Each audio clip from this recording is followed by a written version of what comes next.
இந்த deep C extraction என்கின்ற இந்த ஆழ்கடல் எண்ணெய் எடுக்கிற இந்த திட்டத்தை நாங்கள் ரத்து செய்கிறோம்.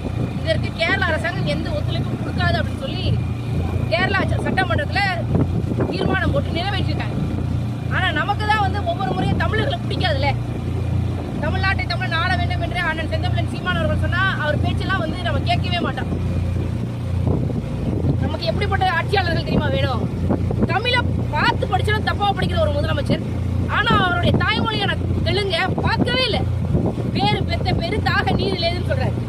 அப்படிப்பட்ட முதலமைச்சரை நம்ம ஒவ்வொரு முறையும் தேர்ந்தெடுக்கிறோம், திமுகவை தேர்ந்தெடுக்கிறோம். அப்படிப்பட்ட ஒரு தமிழர்கள் அல்லாத ஒரு முதலமைச்சர் தமிழ்நாட்டை ஆள்றதுனால மீனவர்களுக்கான பிரச்சனை தீரவே இல்லை. நெய்தல் திணையில தொல்குடி சமூகமாக இருக்கக்கூடிய இந்த மீனவர்கள் சமூக பிரச்சனை ஒழியணும் அப்படின்னா மீனவர்களுடைய போராட்ட குரல் சட்டமன்றத்தில் எதிரொலிக்கணும். சட்டமன்றத்தில் எதிரொலிக்கணும் அப்படின்னா சீமானனின் குரலை வலு சேர்க்கணும். அவருடைய கருத்தியலை வலு சேர்க்கணும். அதுக்கு ஒரே ஒரு வாய்ப்பு நாம் தமிழர் கட்சிக்கு ஆதரவு கொடுக்கிறது மட்டும்தான்.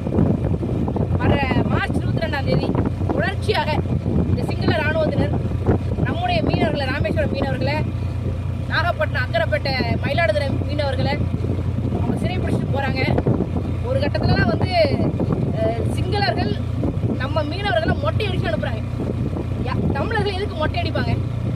தாய் இறந்தா, தந்தை இறந்தா, நான் அனாதையா போயிட்டேன் அப்படின்றதுக்காக மொட்டை அடிப்பாங்க. அந்த மாதிரி நம்மளை மொட்டை அடிச்சு சிங்களவன் அனுப்புறான். இருக்கக்கூடிய ஸ்டாலினுக்கு கொஞ்சம் கூட மானவே வர மாட்டேங்குது. ஒருவேளை தெலுங்கன் இந்த மாதிரி பண்ணா அவருக்கு ரத்தம் துடிக்குமோ என்னமோ. தமிழர்களை பண்றா, தமிழர்களா எங்களுக்கு பிடிக்குது. உண்மையிலே மீனவ சமூக மக்களே உங்களுக்கு பிடிச்சது அப்படின்னா வர மார்ச் 22 அண்ணன் செந்தமிழன் சீமான் அவர்கள் ராமேஸ்வரத்துல மிகப்பெரிய ஒரு போராட்டம் பண்ண போறாரு. அதுக்கு பெரும் எழுச்சியாக கடலா இல்ல மனித தலையா அப்படின்னு பட்டிமன்றம் வைக்கிற அளவுக்கு பெருங்கடலாக திரண்டுவாங்க.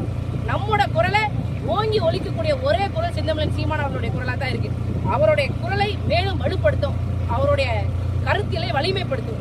நன்றி, வணக்கம். நாம் தமிழ்.